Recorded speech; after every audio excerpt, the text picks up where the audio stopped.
Well, access to broadband, as we saw during this pandemic, is not a luxury, but it's a basic right to participate in today's knowledge-based economy. We still have tremendous gaps in terms of our deployment of broadband and access to it. There were certain neighborhoods, there are certain locations, even within our urban area of Fresno, to where people did not have access.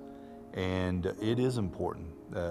If there is anything that we need to do with equal access, it needs to be with broadband. In this day and age, you can't gain any ground, you can't realize success, whether it's in education or employment, if you don't have access to Wi-Fi. We're living in a world where broadband is almost like breathing oxygen.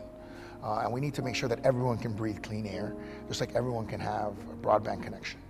It's important for our healthcare. We know it's important for our schools now.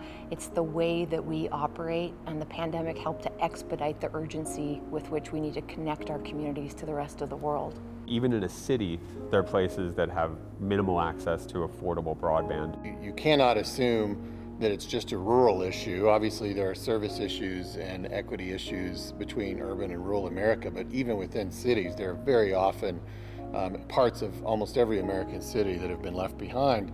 So what we need to do is not only provide good broadband in making sure that the lines are equipped to provide quality internet service, but affordable. It has to go hand in hand.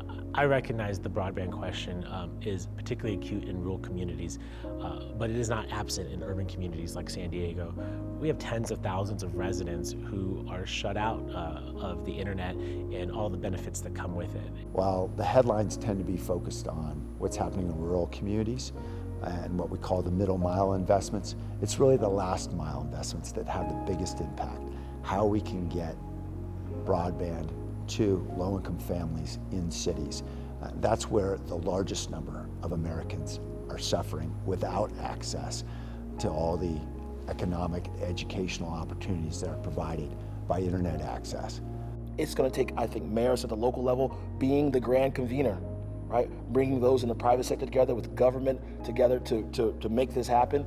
I know it's possible, and it's just not a rural issue. This is a United States of America issue right now. It's in suburbs, it's in rural areas, and it's in urban areas as well.